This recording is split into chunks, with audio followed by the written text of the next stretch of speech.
Nate Diaz impliqué dans une bagarre générale en Thaïlande, Sean Brady prêt pour affronter Ian Gary, sans oublier toutes les actualités majeures du jour. Nous sommes le jeudi 22 mai 2025, c'est le moment MMA, soyez tous les bienvenus. Man, how the hell you doing? I've been just fine living life with the noose and in my mind, all I hear is music. Watching your mouth move, damn you look stupid. I feel like everyone's a stranger. Small talk with your narcissist. Et démarrons avec Danny Gay qui sort d'une victoire assez controversée face à Sean Woodson. Pour ceux qui n'ont pas suivi, on reproche à l'arbitre d'avoir arrêté le combat un peu trop tôt, surtout que son adversaire jusque-là était vu comme celui qui allait s'imposer à la décision. Danny Gay, lui, il pense que cette controverse est surtout liée aux déclarations des commentateurs et que l'arbitre a bien fait de stopper le combat. Woodson était désespéré et n'avait plus de solution. C'est d'ailleurs pour ça qu'il a envoyé un takedown, chose qu'il ne fait jamais habituellement. Il a ajouté que Woodson, c'est vrai, avait les stats de son côté, mais que c'est lui qui envoyait les frappes les plus nettes et les plus puissantes. Il pense aussi qu'il était de manière générale le plus dominant. Comme il le dit, il n'y a qu'à regarder nos langages corporels. Et puis c'est un combat dans lequel il était confiant, dans lequel il se sentait de mieux en mieux, et il pensait donc, vous l'aurez compris, être en avance. Il conseille à tous ceux qui en doutent de regarder le combat sans les commentaires et en ne tenant pas compte des statistiques qui s'affichent à l'écran. Et pour la suite, il aimerait affronter Pitbull. Ce serait, d'après lui, un très beau combat pour le public et surtout accrocher une si belle légende à son tableau de chasse serait gratifiant pour sa carrière. Dernièrement, il a aussi procédé à quelques ajustements dans sa façon de s'entraîner. C'est un pensionnaire depuis des années de l'extrême couture et ces derniers temps, ils ont créé au sein de l'équipe un petit groupe de combattants, l'élite de l'élite d'après ses dires, que tu ne peux rejoindre que sur invitation. Et pour l'instant, ça s'est avéré être une formule gagnante puisque les membres de ce petit groupe ont enchaîné les victoires. Et enfin, bien sûr, son objectif est toujours de devenir champion, mais il veut déjà engranger 3 victoires et on en reparlera ensuite. Sean Brady, maintenant, on est chez les poids welter, les moins de 77 kg. Lui, c'est le contender numéro 1 dans cette catégorie. Alors on pourrait croire qu'il va attendre que la chance à la ceinture se présente. Il avait déjà dit il y a quelques semaines que ce n'était pas son genre, qu'il voulait être actif, qu'il voulait consolider sa place de contender numéro 1. Et là, il nous apprend qu'il veut combattre au mois d'août et qu'il est même prêt à faire face à l'Irlandais Ian Gary et que le vainqueur sera le vrai prétendant numéro 1. Je vous rappelle que Gary était le backup fighter pour le combat pour le titre qui a eu lieu il y a quelques semaines et que lui aussi d'ailleurs est prêt à recombattre avant d'avoir sa chance à la ceinture. Toujours dans cette catégorie, Vicente Luque et Kevin Holland vont s'affronter et le Brésilien Vicente Luque donc nous apprend que son but pour cette année c'est d'être de retour dans le top 5 de la catégorie. Va y avoir quand même pas mal de chemin je pense, mais qu'il n'y a aucun combat facile dans cette catégorie justement et qu'il s'attend donc à voir sa route semée d'embûches. On descend d'une catégorie maintenant, mais on reste au Brésil avec Renato Moicano qui pense que Arman Tsarukyan devrait être celui qui affronte Ilia Topuria parce qu'il devrait être considéré comme le prétendant numéro 1 de la catégorie, mais que Charles Oliveira a plus de charisme et que les fans, le public, préfèrent Charles Oliveira à Arman Tsarukyan et c'est pour ça que ce dernier a obtenu sa chance à la ceinture vacante, face à Ilia Topuria. Et d'ailleurs, en parlant de ce combat, on a appris cette semaine aussi que Justin Gaethje était extrêmement frustré, furieux même, de presque on peut lire à droite à gauche, que ce ne soit pas lui qui affronte Topuria ou Oliveira, que ce ne soit pas lui tout simplement qui ait l'opportunité de devenir champion. Alors j'avoue que je comprends pas trop. Moi personnellement, je trouve que Oliveira mérite un peu plus que lui. Peut-être que je me trompe. Justin Gaethje, il sort quand même d'une victoire sur Raphaël Fiziev. Fiziev qui n'est pas non plus classé numéro 1 dans la catégorie. Vous me direz, c'est pas de sa faute. Son adversaire s'est blessé à quelques semaines du combat. C'est vrai, Mais avant ça, Geji, il s'inclinait face à Max Holloway. Moi, je trouve que Oliveira était plutôt légitime. Vous me direz en commentaire ce que vous en pensez, bien sûr. Et j'en profite pour vous rappeler de me suivre sur tous les réseaux sociaux, et notamment gratuitement sur Patreon. On reste dans la catégorie avec un autre, alors j'allais dire un prétendant, même s'il s'est éloigné ces derniers mois, ces dernières années de la ceinture, c'est Mateusz Gamrot, pardon, qui nous explique qu'il n'aime pas Paddy Pimblett parce que l'anglais parle beaucoup trop et qu'il aimerait le rencontrer dans l'octogone parce qu'il pense que Paddy Pimblett en est arrivé là où il en est aujourd'hui d'une manière beaucoup trop simple. Bon, on comprend, hein, ce qu'il nous dit, c'est que l'UFC lui a facilité les choses parce que c'est un bon vendeur, parce que c'est un gros personnage. Et Mateusz Gamrot est sûr qu'il pourrait battre Paddy Pimblett. Écoutez, Paddy Pimblett, au vu de sa dernière performance, même si c'était contre Michael Chandler, et que beaucoup me diront que Michael Chandler, on le voit beaucoup plus beau qu'il ne l'est en réalité, c'était quand même une performance de haut vol. Et aujourd'hui, je pense qu'il a prouvé qu'il méritait sa place dans le top de la catégorie. Maintenant, y arriver est une chose, y rester pendant des années, comme par exemple Charles Oliveira ou Justin Gaethje, dont on parlait il y a quelques instants, c'est une autre chose, bien sûr. Direction les poids moyens maintenant, et l'ancien champion, Robert Whittaker, qui nous donne son avis sur le trio de tête, hein, à savoir Dricus du Plessis et Khamzat Chimaev, qui vont s'affronter pour la ceinture, et surtout le français Nassourdine Imavov, qui sera le troisième homme, s'il arrive quelque chose, au Sud-Africain ou au Russe, alors c'est lui qui aura sa chance pour la ceinture.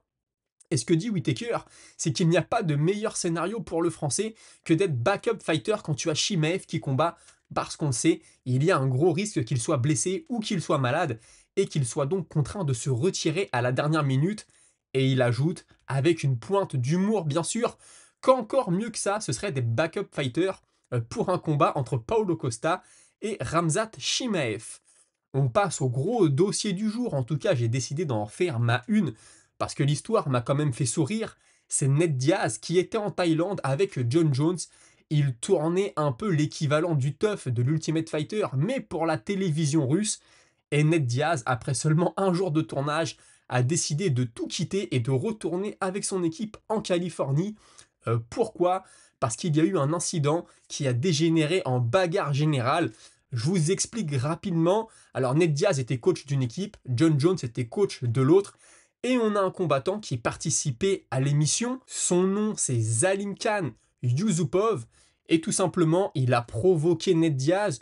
Il semblerait qu'il ait essayé de l'étrangler.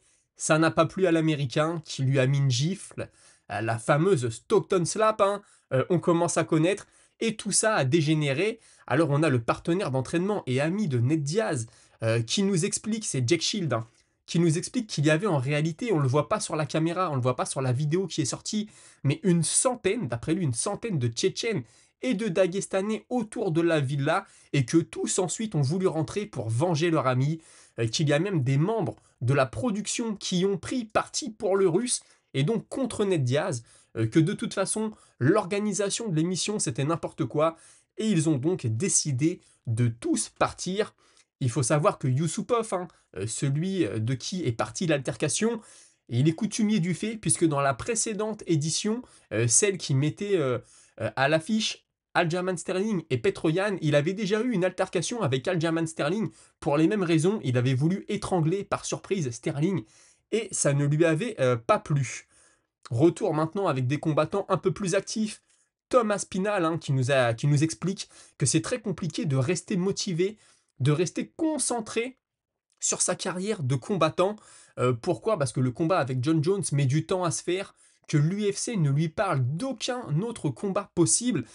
Et donc parfois aller à l'entraînement, garder une diète, etc., c'est compliqué quand tu ne sais pas quel sera ton futur. C'est drôle, on parlait de la guerre mentale dans la précédente émission. On dirait que ça commence à porter ses fruits pour John Jones. Continuons chez les poids lourds avec Sergei Pavlovich qui a posté sur les réseaux sociaux, il serait prêt à revenir. Il demande qui sera le prochain. Envoyez-moi seulement un nom. Personnellement, j'ai pensé pourquoi pas à Jailton Almeida. Je ne sais pas si l'UFC envisage ça, mais si les deux veulent s'affronter, ils sont plutôt dans le haut du panier. Je pense que ça ferait une certaine logique.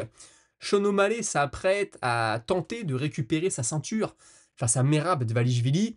Et des photos sont sorties de lui à l'entraînement avec Demetrius Johnson, preuve d'après moi qu'il prend les choses très au sérieux, et j'espère qu'on verra le résultat dans l'octogone, qu'il gagne ou qu'il perde, peu importe.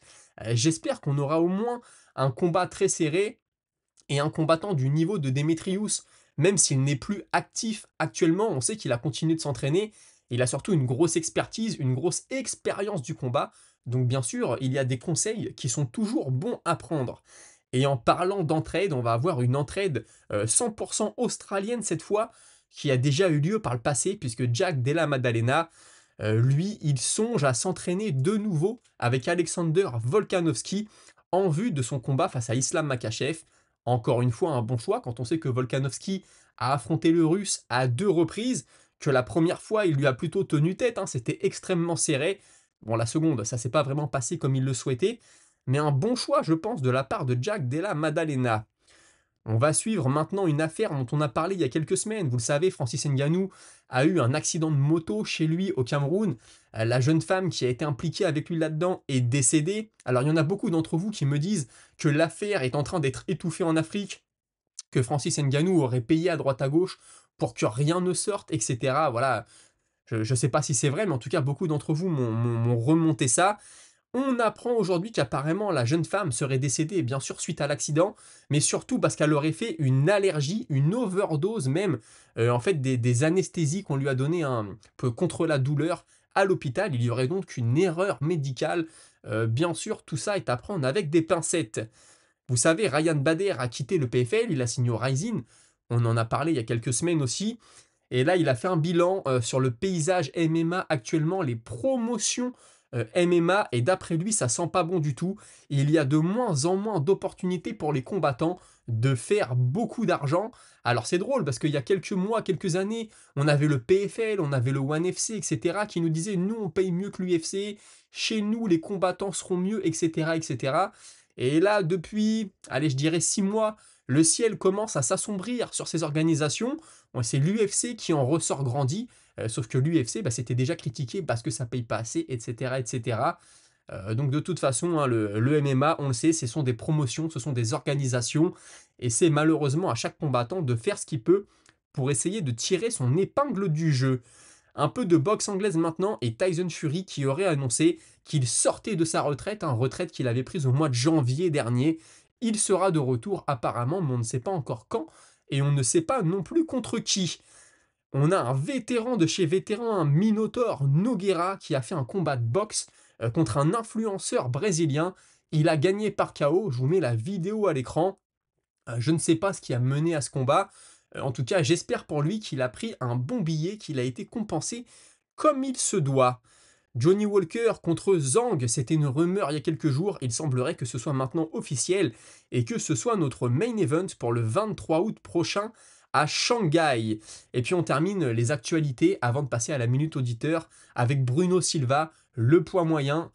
J'en parlais il y a quelques jours, hein, il était sur une sacrée série de défaites. Il a été remercié par l'UFC. Ne quittez pas, tout de suite on passe à votre moment avec la minute auditeur. Et je commence avec Nomoder qui me dit Almeida vient des mi-lourds. Il est passé chez les lourds pensant faire la différence avec son sol. Il devrait retourner en mi-lourd. Il a ses chances contre un Ankalaev s'il parvient à pouvoir faire encore des coupes de poids. C'est en référence à la dernière émission où il s'était porté volontaire pour affronter Ankalaev. Et je disais que je ne savais pas du tout s'il pensait à descendre, réellement si c'était jouable, ou s'il valait mieux qu'il continue chez les poids lourds. ALCT5 me dit ce qui me fait dire que Dawson aura Fares Ziam ou un mec en dehors du top 15, c'est parce que Fares, à l'événement du KSW Lyon, a dit qu'on lui aurait promis un top 15 pour l'UFC Paris. Hormis Dawson, la majorité du top 15 ont déjà un combat de prévu dans les mois à venir. En effet, tu éclaircis, hein, tu nous avais apporté cette information. Dawson contre Fares, bonne pioche pour Fares. Je dis pas que ce sera facile, mais en tout cas c'est un nom. Alors que pour Dawson, je ne pense pas que c'est le genre de combat qu'il visait. Aresabis pour Merab, c'est vrai, il avait le pied complètement défoncé suite à une chute. Sa peau avait décollé dans la vidéo quelques semaines avant le combat, et c'est pour cela qu'il avait des antibiotiques. Et Dana White a du mal à le prendre. A du mal, je crois qu'il le déteste profondément. Merab pour ses cascades. De toute façon, je crois que personnellement, entre Merab et Dana, ça passe pas très bien. Je crois que White n'apprécie pas trop les réflexions que peut faire Merab sur le favoritisme au sein de l'UFC, etc. Tu fais allusion à ce que je disais dans la dernière émission, que Merab Dvalishvili était sous antibiotiques pour son dernier combat, celui face à Oumar Nurmagomedov, et que ce n'était pas sorti, il n'avait pas voulu se trouver d'excuses. Et on termine avec Nemesis. Je suis d'accord avec Smith, même si je reste encore persuadé depuis un bon moment déjà que Aspinall contre Jones ne se fera jamais. Donc tu penses en effet que Jones est en pleine guerre mentale contre Aspinall et qu'il fait tout pour le déstabiliser.